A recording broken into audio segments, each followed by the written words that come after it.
A Zoom é plural, a Zoom é digital. A Zoom é plural, a Zoom é digital.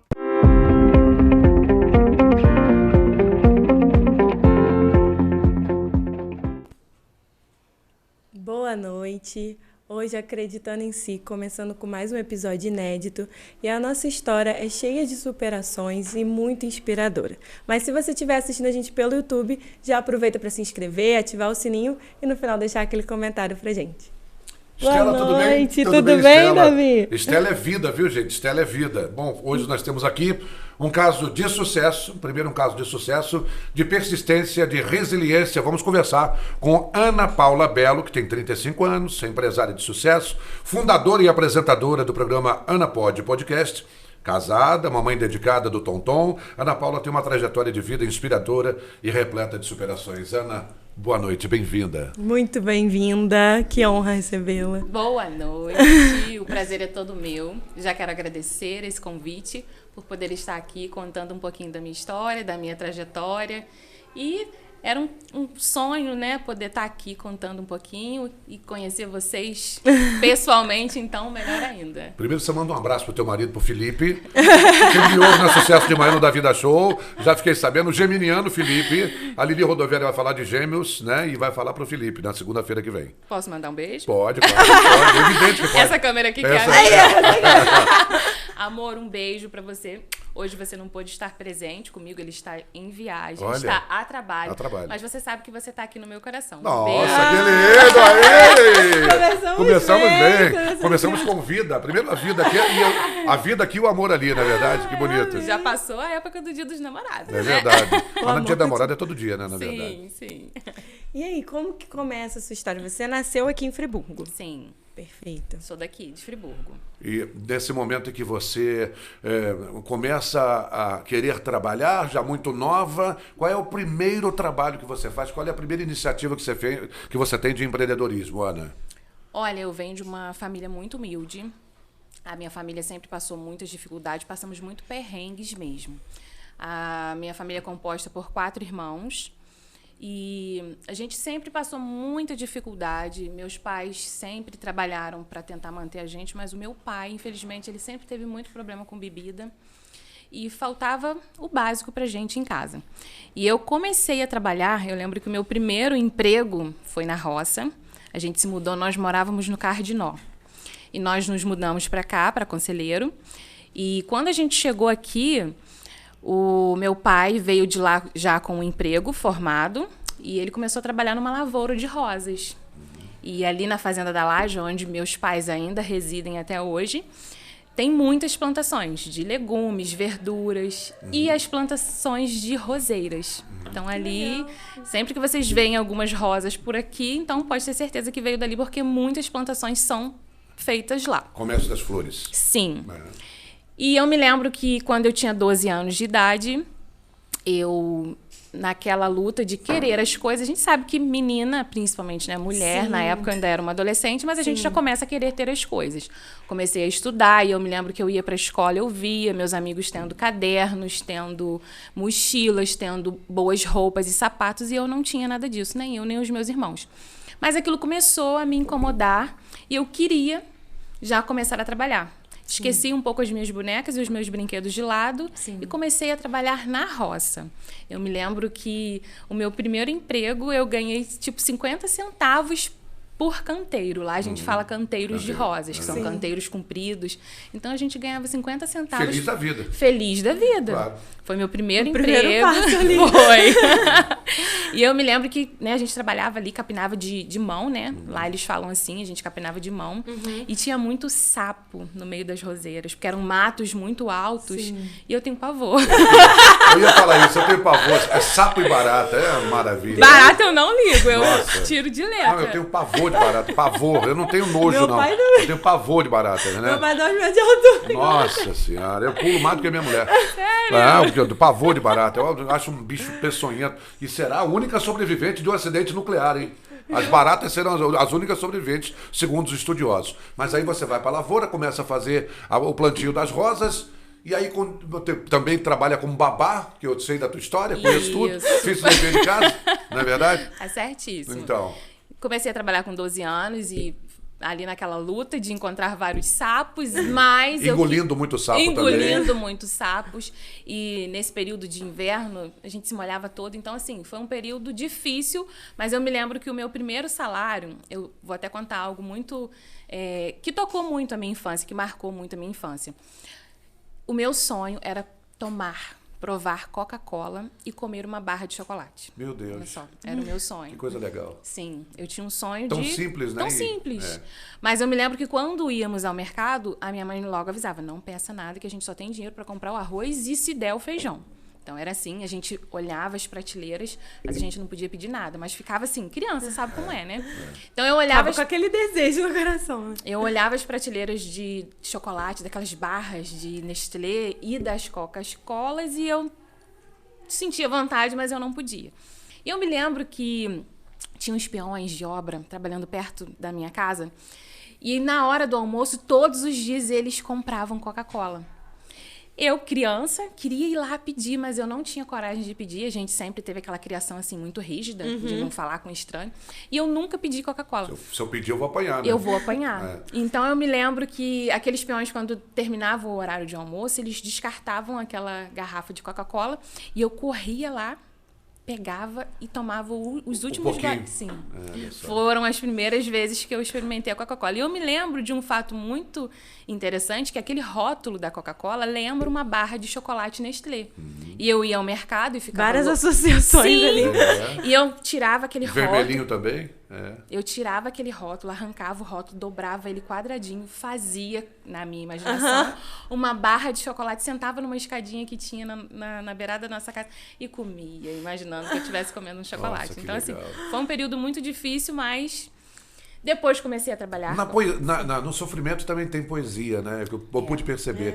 Toda a retórica triste, ela também pode contar uma história bonita também. Dentro dessa tristeza, uma história de lembranças agradáveis, de certa forma, né? Porque você inventava o chocolate, você bebia a sua Coca-Cola. Imaginação, né? Sim. E aquilo se tornava um momento feliz. Algo que poderia ser triste. Você... Mesmo dentro da tristeza, né? Mesmo dentro da dificuldade. E aquele rótulo me acompanhou por anos, porque eu guardava ele no meio das minhas coisas e todos os dias eu ia ali e mordia mesmo, gente.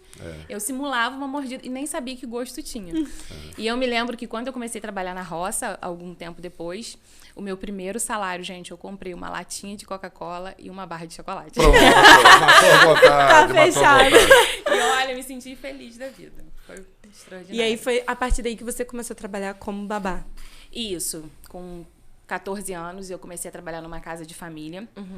Eu era a pessoa que coordenava toda a casa, limpava toda a casa, organizava tudo. E lá havia uma criança de 3 anos, gente. Eu tomava conta dela. 14 anos. Sim. E eu me lembro que era uma família, assim, classe média. Sim. E a criança tinha tudo, do bom e do melhor, muitos brinquedos. E como eu tive que abandonar essa minha infância muito precocemente... Hora ou outra eu me pegava brincando com as bonecas da menina que eu tomava conta. Você tinha que idade? Eu tinha 14 anos. 14 anos. E a Ainda- criança, 3. 3 anos. Não tá vendo? E essa responsabilidade já entrou muito cedo na sua Muito vida. cedo. Você, meu amigo, que tem 46 anos, que a Ana Paula tomou conta, tá vendo? Ela tá aqui, ó. Você, né? Manuela. A menina, Manuela, olha, você tá com 46, ela tá com 46, 11 a mais, né? Tá com 46 anos da Manuela, é sua babá aqui, ó. Né? A sua babá é um sucesso, viu? Sua babá é um sucesso. E foi nesse momento que você tomou uma decisão? Como que foi essa trajetória até sua tomada de decisão? Aí depois que eu larguei esse emprego, eu estudava e conciliava tudo isso. Estudava, trabalhava. Aí eu trabalhei numa outra casa de família, porque a responsabilidade de tomar conta de uma criança era muito grande, então eu tinha muito medo, às vezes a criança chorava muito, eu não sabia ainda como lidar. Trabalhei lá um tempo, depois eu fui trabalhar numa outra casa de família. Depois eu comecei a trabalhar em casa. Eu consegui um serviço em casa que era de corte de confecção. Facção. Isso. Naquela época, cortava muito com tesoura. E eu tinha os dedinhos todos tortos, porque eu cortava, colocava o molde em cima da peça e ia cortando. Ainda não tinha a máquina, a faca, né? Não, naquela época ainda era na tesoura. Então eu consegui um emprego desse através de um amigo de escola que os pais tinham confecção E ele conseguiu esse emprego para mim. Eu comecei a cortar em casa, estudava. Você infestava também, não? Eu que pegava o tecido, porque o tecido vinha em você, retalho. Mas você vinha no batente, você vinha infestando ele, não, né? Não era o tecido em rolo, Ah, né? já vinha em rolo, tá. Não era. Você já era viu como é que é a infestação, né? Na mesa grande. Eu já fiz que isso você, também. Você puxa, vai Depois, puxando. quando eu montei meu negócio, eu já fiz isso que aí também. depois você corta por cima com a máquina. Com a né? máquina, com é a mais fácil. RGT, eu acho. Isso. Já fiz muito também. Mais pra frente eu vou contar. E comecei a cortando em casa, foi o meu primeiro emprego, né? Depois da roça e como babá. Comecei cortando em casa e logo depois eu consegui entrar numa confecção. Lá eu entrei para cortar o tecido. Auxiliar de corte. Sim. Não, era a cortadora. Sim, eu era cortadora. Entrei para cortar, porque eu já tinha habilidade quando eu trabalhava em casa. Entrei para cortar e logo depois surgiu uma oportunidade. Eu não tinha serviço, falhou o serviço de corte e tinha máquinas desocupadas. A patroa olhou para mim e falou assim: você quer aprender a costurar? Eu falei assim: quero. E foi aí que eu entrei no... O que você não quer, né, Ana Paula? Não é? A pessoa que é empreendedora, a pessoa que tem esse tino para fazer as coisas, quer tudo, né? Sim. Quer aprender, quer, né? Principalmente o franco-atirador como você é, ou franco-atiradora como você é, né? Muito. Aquela pessoa que quer, pode, posso, vai aonde agora. E assim você começou a costurar. Comecei no ramo no polo de moda íntima, comecei a costurar, aprendi em uma máquina e dali eu não parei mais. Reto overlock, a primeira. Overlock. Primeiro foi É a overlock. primeira máquina que a gente aprende quando a gente entra numa confecção, sempre é overlock. Aprendi a costurar, depois eu entrei em confecções maiores, aí eu tive meu primeiro salário, minha carteira assinada. De verdade. Que aí dava muitas Coca-Colas. Muito. E hoje eu nem gosto de Coca-Cola. Tá Eu vendo? tenho pavor de Coca-Cola. Tá vendo? Atenção, Pepsi. Você que quer patrocinar a Ana Paula no Ana Pode, que a gente vai falar daqui a pouco. Ana Pode Podcast, daqui a pouco, hein? Corta isso aí. E eu comecei a trabalhar, tive meu primeiro emprego em uma confecção grande. E ali eu não parei mais. Eu fui aproveitando todas as oportunidades que a vida me dava. Então, sempre que eu conseguia uma brecha, eu sempre fui muito atenta e eu sou muito observadora. Eu posso estar aqui conversando com vocês, mas eu estou observando tudo que está ao meu redor. Então, eu observava as minhas amigas de trabalho. E quando eu entrei para trabalhar com tantas pessoas, eu me lembro que eu já tinha feito facção em casa, já tinha trabalhado como faccionista em casa também, mas a gente não tinha aquela habilidade que uma pessoa que trabalha dentro de um grupo tinha. E eu me lembro que quando eu entrei, a chefe veio falar comigo assim: Ana, se você continuar trabalhando nesse ritmo, a gente não vai conseguir ficar com você. A gente não vai conseguir te manter. E eu falei assim: não, eu quero esse emprego. Eu vou ficar aqui. Porque disse que você era lenta? Ela disse que eu era lenta. É mesmo. Que eu não tinha habilidade, porque eu trabalhava em casa, Porque né? você vinha de um outro meio, né? Era um outro ritmo, né? E ali você tem que se adaptar ao modelo da fábrica, né? Sim. E eu comecei a olhar as minhas amigas que costuravam do meu lado e eu via a forma que elas trabalhavam. E ali eu não parei mais. Comecei a olhar como elas trabalhavam, o ritmo, a forma que elas manuseavam as mãos. E eu comecei. E mais ou menos com uns 14 dias eu já estava Que legal. com habilidade, não tanto quanto aquela profissional, mas já não estava mais correndo Já risco estava de no ser jogo. mandada embora. Depois Perfeito. dali eu abri meu próprio negócio, eu saí, eu comecei a trabalhar em casa, abri meu próprio negócio. Foi nesse momento ali que você entendeu que poderia ser esse caminho, que você poderia seguir por ele? Sim. Como que foi esse start, assim, vou sair daqui e vou abrir meu negócio? Eu sempre fui muito ousada e eu não tenho medo do novo. Não tenho medo. Às vezes, quando o novo vem para nossa vida, assusta, porque o novo assusta. É verdade, assusta. Né? O novo sempre nos assusta. Eu desconhecido. Mas o novo sempre vem, Sempre vem. né? Então, tudo que vinha de novo, eu tinha um pouquinho de medo, mas eu vou com medo assim mesmo. Claro. E eu ia. E surgiu a oportunidade, eu me lembro que depois dessa confecção que eu aprendi a trabalhar em várias máquinas, eu trabalhei em várias outras confecções. E numa dessas últimas confecções que a gente trabalhou, infelizmente, os patrões eles não conseguiram manter. E eles faliram, eles quebraram. E eles não tinham dinheiro para nos ressarcir. E eles deram máquinas no valor do nosso Sim. tempo de Da casa. indenização. Isso. Aham. E minha irmã trabalhava comigo. Então, nós duas montamos uma sociedade. A gente abriu uma sociedade e começamos a fazer facção com 2 máquinas. Nós conseguimos 2 máquinas desses nossos patrões. E depois disso, a gente comprou uma máquina que é a Travete, que é uma máquina muito essencial, mas primeiro a gente trabalhou Travete muito. cara, hein? É caríssima. Mas a Nessa gente época você já tinha conhecido seu marido? Não, Não. ainda não. Perfeito. Ainda não conheci o amor da minha vida. Quanto tempo de casado? Quanto tempo de casado? Olha, De relacionamento, não sei. agora você me pegou. 10 anos? 10 anos. 8 a 10 anos, deve uns ser. 8 anos. É, por 8 aí. anos. A gente tá sabendo de tudo, né? Mas aí, como eu tava dizendo, é o tricô, né? É o tricô, né? Perfeito. E aí você e sua irmã, duas mulheres, Sim. decidiram empreender. Aí compraram a Travete. Primeiro a gente conseguiu uma máquina emprestada com a cunhada da minha irmã, que foi uma 21. E a 21 ela deixa as linhas, né? Então era um sofrimento pra gente limpar as peças, porque ocupava muito, tomava muito tempo. E logo depois a gente conseguiu comprar uma Travete, aí a gente começou a evoluir, começamos a deslanchar, trabalhamos em casa durante muitos anos. Eu já trabalhei muito na minha vida, a gente virava à noite para conseguir entregar os pedidos. A gente não tinha sábado, domingo, feriado. Comprávamos Red Bull, gente, pra gente poder conseguir manter Várias a noite marcas acordada. ao longo desse processo, vendo? É, gente. é Pode ela? vir.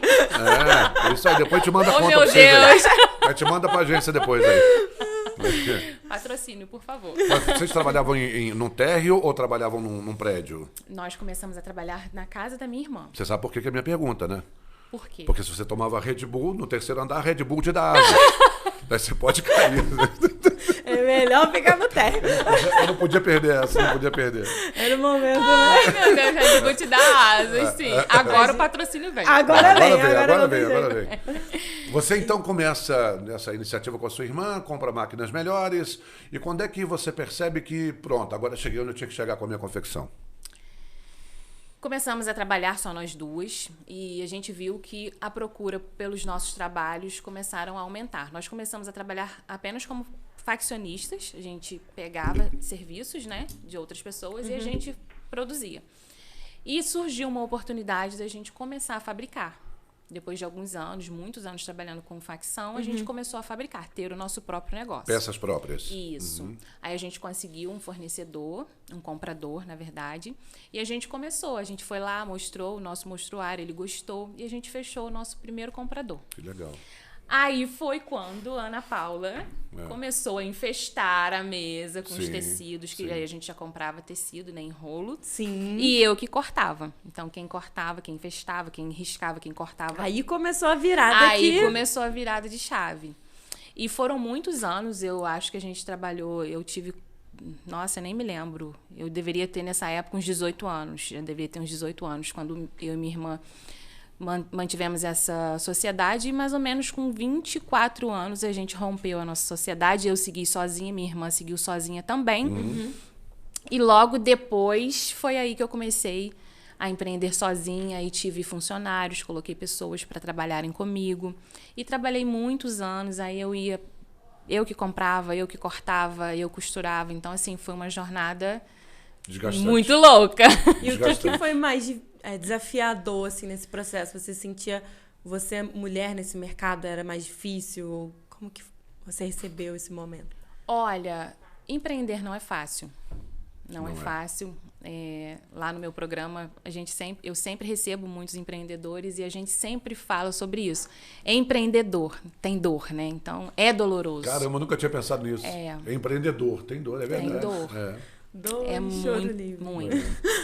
É muito dolorido, é muito difícil. Suor e lágrimas. Sim. Você se coloca muito em xeque, podemos botar assim? Você se questiona muito quando você está empreendendo, se você está tomando a decisão certa, se é o caminho, se é a melhor escolha. Porque você deixar, né, uma CLT que Aham. é Sim, algo carteira- certo. carteira assinada. Para você empreender, então é um pulo no escuro. Você não sabe se vai dar certo ou não, mas eu fui. E deu muito certo, eu trabalhei durante muitos anos assim. E antes da pandemia, 2 anos antes da pandemia, eu já estava muito saturada da área do polo de moda íntima. Eu trabalhava muito, consegui ganhar um bom dinheiro, consegui meu primeiro carro, consegui minha moto. Então, assim, foi uma bênção na minha vida, mas eu já não fazia com amor. Eu já não tinha mais paixão pelo que eu fazia. Fazia por fazer. Fazia por fazer. E aí é o momento de você tomar a decisão de parar. Um Parei. novo passo. Parei. Que não é fácil. Não foi fácil. Iniciar é tão difícil quanto parar, às Saber vezes. a hora de parar. Parar, às vezes, é muito mais difícil do que começar, né? É.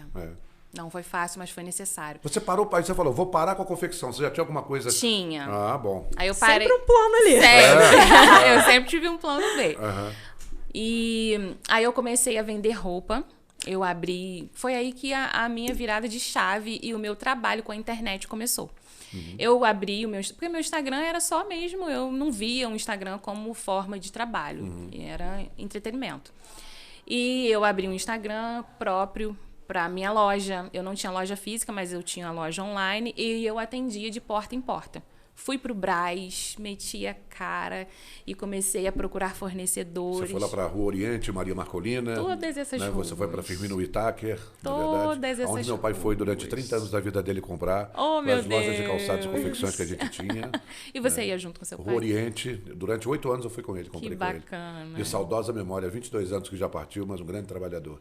E o Brás não é para fraco não, hein? É, não. Tem que saber procurar. O Brás não é para... Hoje pior ainda. Mas naquela época, poxa, como era difícil escolher a mercadoria, não ser enrolado, não ser roubado. Não é? Não estou dizendo que todo mundo é assim, mas tinha muita enrolação. Você tinha que Você estar pede uma atento, mercadoria né? lá, depois chega o transporte entrega uma outra mercadoria que não tem nada a ver com o que você pediu. É verdade ou não é? Eu estou falando mentira. Completamente verdade. Não é? Então, É, aí desse você vai para o jeito. Brás e começa a vender as roupas. Comecei a vender, eu vendia de porta em porta, ia na casa dos clientes e comecei a postar fotos na minha rede social. Eu não tinha como investir em modelos, em fotografia, eu era a própria modelo da minha loja. Pronto. Então Resolveu. eu me pro... Resolvido o problema. Então, sempre 1001 utilidades. Eu sempre fiz de tudo. E eu comecei a fotografar os looks e deu super certo. 2 anos antes da pandemia, eu trabalhei muito. Na pandemia também veio a pandemia, eu já trabalhava com vendas de roupas. E foi um período muito gostoso também na minha vida, porque eu conheci várias pessoas, eu fiz vários clientes. Eu vendia feminina e masculina, mais moda feminina. E eu amo essa tese de pessoas, conexões, conversas. Bacana. Tinha vezes que eu entrava numa cliente... Você gosta de gente, né? Eu amo gente. É um ponto importante para lidar com as pessoas. A gente fala muito sobre essa questão do atendimento. É verdade. Você precisa gostar de pessoas para fazer um Sim. bom atendimento. E eu comecei a vender roupa, foi muito bom, foi um sucesso. Também consegui ganhar muito dinheiro nesse ramo. E foi aí que veio a maternidade.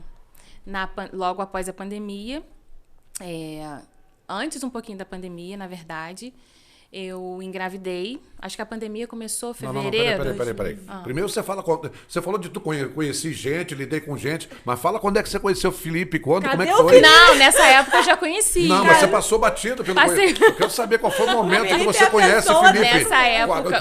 Que hora que você conhece o Venturino? Venturina. Fala aí, fala pra Volta essa gente. história. Nessa época... Volta. Volta. Nessa época, deixa eu ver, eu conheci o Felipe logo assim que eu comecei a empreender. Quando Quando você começou a vender na internet? Não, antes. Quando você começou com a sua confecção? Quando eu comecei com a minha confecção. Então já... O Felipe já trabalhava na área, que ele é estoquista, né? Aham. Ele já tinha depósito. Aham. E a gente se conheceu. Aí, durante um tempo, eu comecei a fabricar para a empresa dele.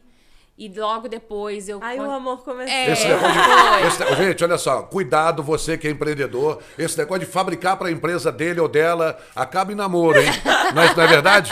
Começa a fabricar para a empresa, já viu, né? Isso acontece. E aí o Venturino trabalha com você até hoje, seu marido trabalha com você até Hoje nós hoje. trabalhamos juntos. Vocês têm um depósito também, não é isso? Isso, hoje nós trabalhamos legal, juntos. Bacana. E as vendas pela internet continuam? Hoje não mais. Não mais. No Porque momento- você tem o podcast. Isso. No momento, a gente não está no online, mas nós já tivemos também no online. Tanto eu sozinha, quanto a nossa empresa também. A gente teve uma loja no online. Mas ele continua vendendo. Sim, a gente continua vendendo. Ana Pod, podcast, fala. Aí, Quando que o pode? essa foi a Vamos dar um virada. salto, né? Essa foi a virada de chave, né? Todos me perguntam, Ana, de onde surgiu essa ideia do Ana Pod Podcast? Chegamos no momento. Chegamos. Tchau. Na verdade, a história do Ana Pod Podcast é através de uma outra história que não tinha nada a ver com podcast. Chega a ser cômico e engraçado, mas é por ali. verdade. Na verdade, o meu marido, ele é um cara que assim, me incentiva muito, ele me inspira em tudo, me joga pra cima. Tenho até que agradecer, amor, porque você é a pessoa fundamental, a peça fundamental do meu quebra-cabeça. Então, assim, uma pessoa que sempre me incentiva, me joga pra cima. E, na verdade, o estúdio de podcast Ele nada mais era que um escritório que a gente estava montando para que eu pudesse trabalhar na empresa do meu marido. E todas as vezes... Eu amo internet. E todas as vezes que tem assuntos polêmicos, eu gosto de me pronunciar para falar sobre. Sim. Então, na verdade, eu queria montar um escritório onde eu pudesse trabalhar durante o dia na empresa. Sim. E um cantinho que eu ia fazer assim do meu jeito, bem clean, para eu gravar os meus vídeos. E a gente começou a pesquisar microfones, câmeras, para ter Uma qualidade legal. uma qualidade boa. E do nada, meu marido vira pra mim e fala assim, Ana, porque eu amo gente, como vocês falaram. Ana, por que você não... E a gente ama podcast. A gente assiste vários. Ana, por que você não monta um estúdio de podcast? Eu olhei pra ele assim e falei assim, você tá maluco? Você tá doido? Aí ele falou assim, não, eu tô falando sério. Por que você não monta? Você ama pessoas, você gosta de histórias, as pessoas sempre te procuram muito pedindo ajuda, você sempre ouve muito as pessoas. Eu falei, não quero. Ele falou assim, Ana, vamos ver. Do nada, a gente já se viu envolvido pesquisando tudo que a gente precisava para montar. Aí ele falou, Ana, você pode. Ana pode podcast. Mais ou menos isso. Como é que foi esse nome? Como é que surgiu esse O nome, na verdade, eu queria Elas Podem. Era o nome que eu queria. Mas já existe um podcast com esse nome. Sim. Aí eu vim pra rede e coloquei algumas enquetes de alguns nomes que eu gostava pro pessoal me ajudar a escolher o nome. E legal. o Ana Pode ganhou. Legal. Então o público O fez parte público dessa ajudou, escolha. na verdade, a gente selecionou os que eu mais gostava. Sim. E Elas Podem, Pode Delas e Ana Pode foram os 3 mais votados. E o Ana Pode ganhou. E dizem que a voz do povo é a voz de Deus, então A gente segue, né? eu ouvi. E assim Perfeito. o Ana Pode começou a ser criado, nasceu de um desejo do nosso coração que, na verdade, a gente queria montar uma coisa e foi Era encaminhando mais a gente uma- para É outra. a chamada bênção, não é isso? É. Era mais uma pegada da criação de conteúdo para uma rede e aí, de repente, você criou De conteúdo para repente. outra.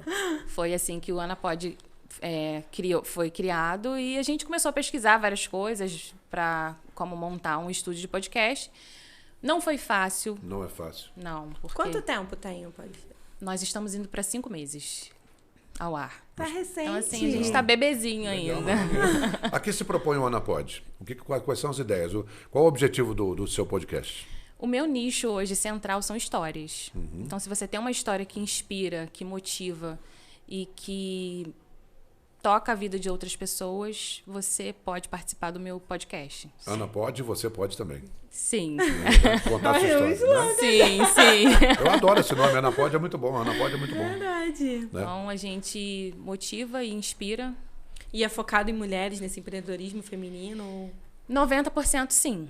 Perfeito. Eu sempre tive essa pegada feminina. Eu gosto de trazer mulheres, mas homens também. Não é o clube do Luluzinho, tá? Homens também podem participar. Pode. Já Estão autorizados. Né? Estão sim, mas eu sempre procuro, e a nossa procura, o público feminino é bem maior. Tem muitas histórias, assim, das mulheres que precisam ser contadas, né? A sua história, a gente está aqui para valorizar ela, né? Porque é uma trajetória de inspiração, de crescimento, de superação. E quanta gente que está vendo a gente agora não passou pela tua história, né? Pois é. Quanta gente não passou pela tua dificuldade, não passou pelo teu sofrimento, pela fome, pelo trabalho na roça, por tudo aquilo que você contou aqui, de uma maneira tão agradecida, né? Você não contou lamentando, você contou de uma maneira agradecida, Sim. de uma maneira que, tipo assim, a vida me proporcionou dificuldades e eu fiz do limão uma limonada, é isso? Exatamente. É isso aí? E o acreditar em si fez parte dessa jornada. É. Muito. Quando é que você startou pro agora eu acredito em mim? Foi difícil. Foi muito difícil. Eu confesso que toda essa jornada, hoje eu tenho uma voz bem ativa na internet, graças a Deus por isso, mas não é fácil a gente que trabalha com a internet. É muito difícil a gente ser aceito no mercado, a gente produzir conteúdos que geram engajamento, a gente ser aceito pelo público, porque a partir do momento que você começa a expor a sua vida, você está aberto a tudo. Virou vidraça. Sim, É. As pessoas se sentem à vontade de opinar. exatamente. Então, Se sentem de uma maneira muito errada à vontade. Porque você tem que ter respeito pelas pessoas que estão na web. As pessoas estão acostumadas a agredir as outras na internet e não é bem assim. Porque todo mundo tem um IP e pode ser identificado. A internet não é terra de ninguém. Isso é Quando verdade. você ofende alguém na internet, você pode ser processado, você pode sofrer represálias judiciais. Não é isso mesmo, Ana? Sim. Né? Então a gente tem que estar sempre atento a isso. Então você lida bem com essa coisa do hater? Eu lido. Ou não tem haters? Tem. Então o sucesso chegou. Se não tiver hater, não tem graça, né? Se tem. Então o sucesso chegou. Tá ótimo. Infelizmente tem, mas hoje eu tenho maturidade o suficiente. Eu penso o seguinte, tem até uma frase que eu gosto muito, né, do cachorro latir para a lua. É normal a gente ver um cachorro latindo para a lua, mas se você tiver que descer o seu nível, se você for responder o latido do cachorro, você vai ter que descer. Entendeu? A lua vai ter que descer o nível para poder responder o latido do cachorro. Então, enquanto o cachorro late, eu quero brilhar. A gente brilha daqui de cima. O cachorro late, a caravana passa. Então, hoje em dia... 1 minuto para suas considerações para o nosso espectador. O tempo que nós temos agora. Fica à vontade, Ana Paula. Ana pode aqui também não acreditar em si. Eu gostaria de agradecer essa oportunidade, agradecer primeiramente a Deus por me permitir estar aqui contando um pouquinho da minha história, conhecer vocês pessoalmente, agradecer ao meu esposo, minha família, meus amigos que sempre me incentivam. E, gente, nunca deixe de acreditar em si, por mais que seja difícil, nunca permita que ninguém te diminua, porque um dia a lagarta disse que voaria e todos riram, menos as borboletas. Então, acredite em si, não perca a fé, não perca as esperanças, porque um dia você vai chegar lá. Que lindo! Terminamos da melhor forma. A lagarta é borboleta, é verdade. Porque a borboleta sabe que um dia foi lagarta, né? É isso mesmo. É verdade. Gente, muito obrigada pela sua audiência, muito obrigada pela sua presença, por você ter aceitado nosso convite. E até o próximo. Até a próxima, gente. Beijo, Estela. Beijo, Ana Paula, Davi. obrigado. Até a próxima.